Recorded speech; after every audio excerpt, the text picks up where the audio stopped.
5, 4, 3, 2, 1, 0. All engine running.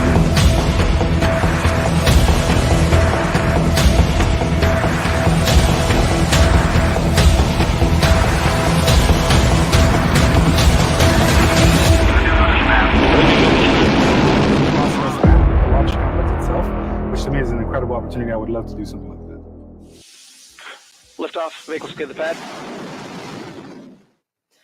To find out about our internships and open roles, check out the careers section of our website. As we approach T-minus 3 minutes in the count, we're approaching Electron's auto-sequence start, which engages at T-minus 2 minutes. As day is about to break on Launch Complex 1, the team in range control are tracking no issues with the range, the weather remains clear, and all surrounding areas are within safety parameters. With LOX loading near completion, Electron is almost ready to head to space. Let's hand things over to the team in mission control and listen in to the last few minutes. I'll be back with you shortly.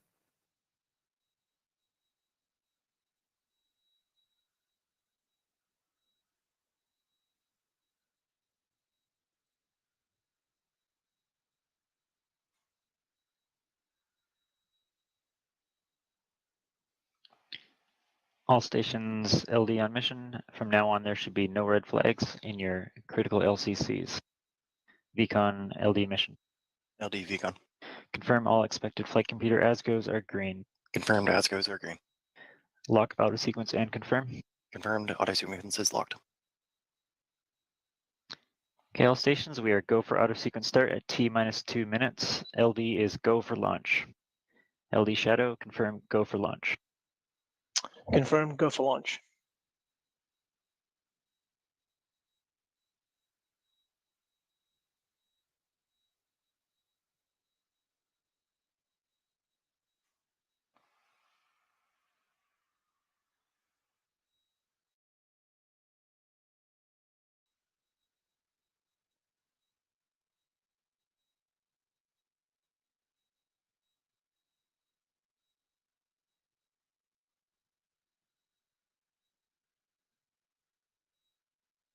Vehicles on internal power.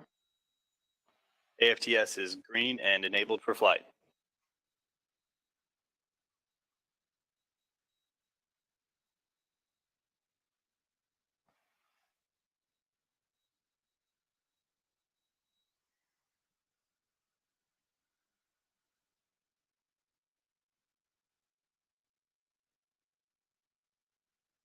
LOX load complete. LOX system in research.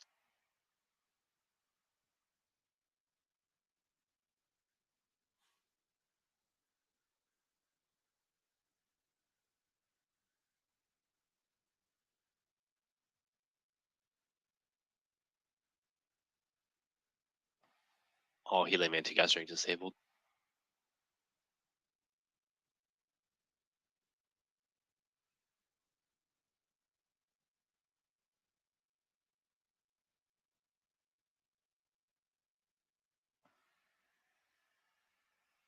Stage 1, Stage 2, press for flight.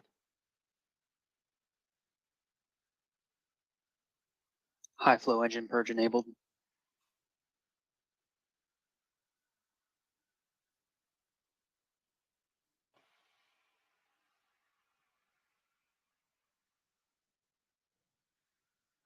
Deluge activated.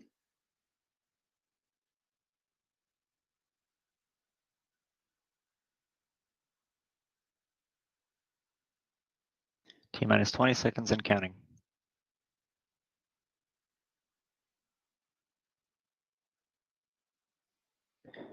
10, 9, 8, 7, 6, 5, 4, 3, Ignition. 2, 1. Liftoff.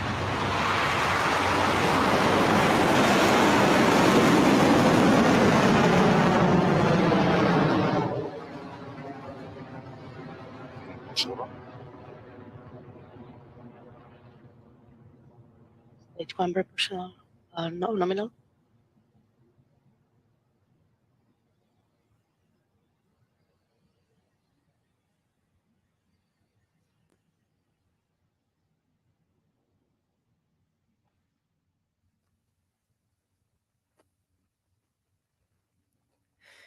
T plus 38 seconds, and our 31st Electron has lifted off from the pad at Rocket Lab Launch Complex 1. Electron is powering its way to orbit for General Atomics. The next milestone after liftoff is max Q, or maximum aerodynamic pressure. This is the moment during launch when the forces on Electron are at their peak, causing the most amount of stress on the rocket. Let's listen in for the call from Mission Control that Electron has cleared through max Q.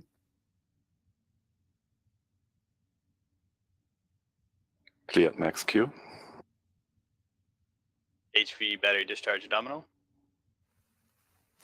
That's confirmation from Mission Control. Electron has successfully throttled down, passed through max Q, and ramped back up ahead of stage separation. We're currently traveling at over 2,000 kilometers per hour and at an altitude of over 20 kilometers. The next 3 milestones happen in relatively quick succession, within seconds of each other. First things first is MECO, or main engine cutoff. The 9 Rutherford engines will throttle down and then shut down completely before step 2 of this sequence. Separation of the first and second stages is next, and you'll see the first stage drop away from the stage 2 body. And lastly, to continue our journey to orbital insertion, we'll see ignition of the single Rutherford engine on Electron's second stage, continuing the journey to deliver the Gazelle spacecraft to its destination.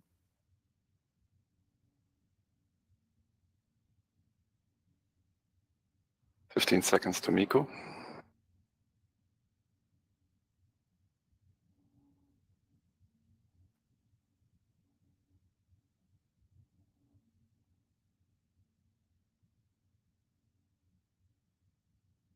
MECO confirm.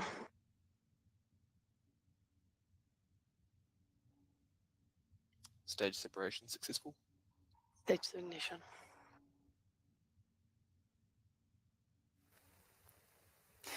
And with the nozzle extension on the stage 2 Rutherford engine glowing, we've had successful MECO, separation, and stage 2 ignition. Now that we've passed through the harshest part of Earth's atmosphere, we no longer need to protect the payloads, so we can eject the fairing halves to save some mass. Let's keep an eye on your screens to catch a glimpse.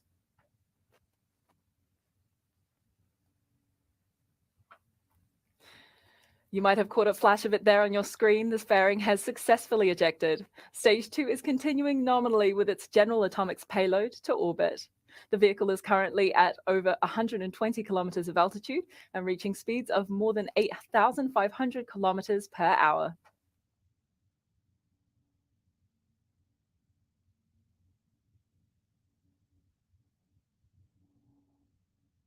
Guidance is nominal.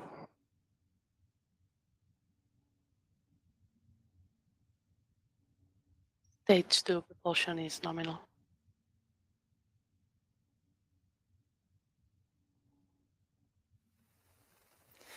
Everything is looking great at the start of our stage 2 burn. That nozzle extension is glowing red hot as Electron powers through space at over 9,000 kilometers per hour. You'll see on the right of your screen those propellant levels depleting slowly, with about 76% of liquid oxygen and 75% of RP1 kerosene remaining.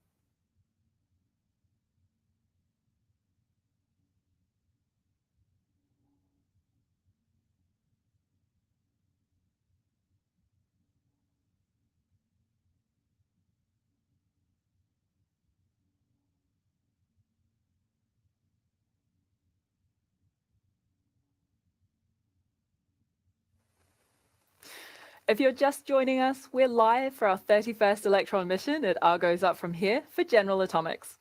After a successful liftoff at 0609 local time, we're in the first part of our stage 2 burn.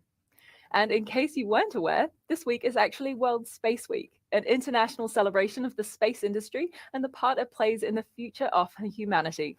The theme for this week is space and sustainability. This mission for General Atomics contributes to global sustainability by enabling scientists to monitor the behaviors and health of wildlife. Follow our social media channels for more World Space Week updates.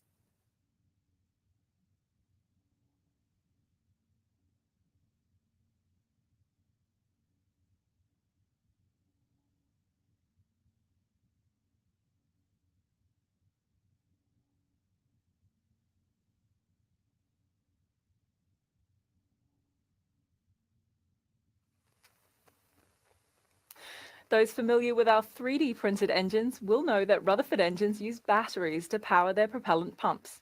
But much like anything that runs on batteries, that power source gets depleted, and soon a fresh battery is required to keep things going. The process of switching out this power source mid-flight is what we call the battery hot swap.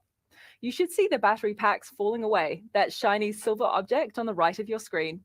So let's listen in for the call out from Mission Control.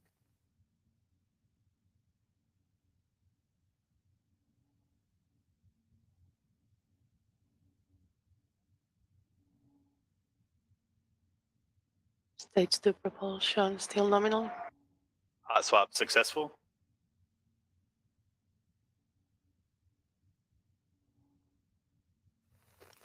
And battery hot swap is confirmed. The Stage 2 engine is powering the General Atomics payload to its destination orbit at 750 kilometers above Earth at an inclination of 98 degrees. No, not the 90s pop group, but a Sun Synchronous Orbit, or SSO. This allows the satellite to be positioned over the same location on Earth at the same solar time every day. We're well above the Kármán line now and on our way to orbit. Just before, you might have seen the battery hot swap, where we switched out the depleted batteries from feeding the Rutherford pumps on the second stage engine with a new one.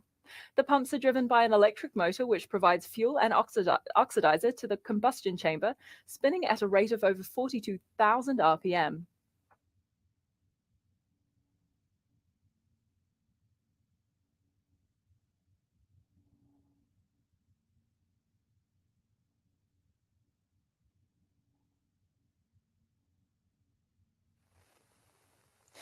The vehicle with payload is healthy, currently traveling at speeds of over 18,000 kilometers per hour and at an altitude of over 290 kilometers. This launch marks our 31st mission and our 8th for this year, which is now our highest number of launches in a year, and we still have plenty of 2022 left. As I mentioned earlier, our first mission from LC2 in Wallops, Virginia is slated for the end of this year, and we're all very excited to baptize our third launch pad in fire from those 9 Rutherford engines.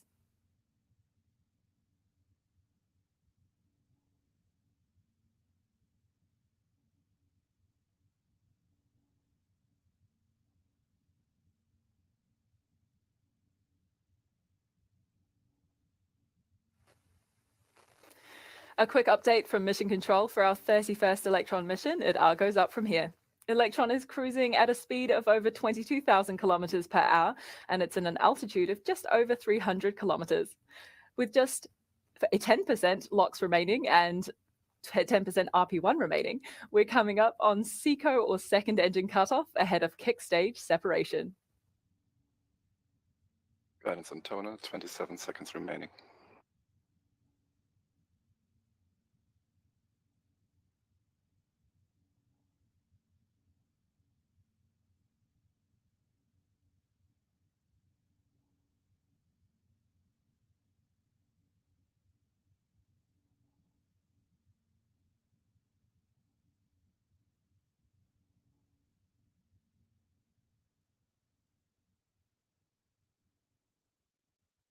SECO confirm. Nominal transfer orbit. Stage 3 separation confirmed.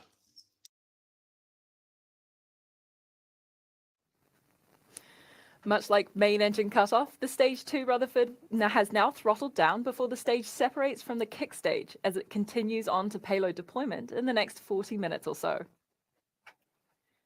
You've seen it on your screen. The Rutherford engine on Electron Stage 2 successfully throttled down, and Stage 2 and the kick stage now have separated. The kick stage will now enter what we call a coast phase. For the next 45 minutes or so, the kick stage will be in an elliptical orbit around Earth before the Curie engine ignites and raises the kick stage's perigee to put us in a circular Sun synchronous orbit we mentioned earlier in the broadcast. From here, we'll deploy General Atomics Gazelle satellite. We won't have live video feed from kick stage of payload deployment on this mission, but we will stay with you on this webcast to bring you a simulated view of this process. While we're in this coast phase around the Earth, we'll also take a bit of a break on the webcast, but we will be back with you closer to payload deployment to listen in on those final moments from Mission Control, with payload deployment expected to take place at about T plus 55 minutes. I'll see you back here soon.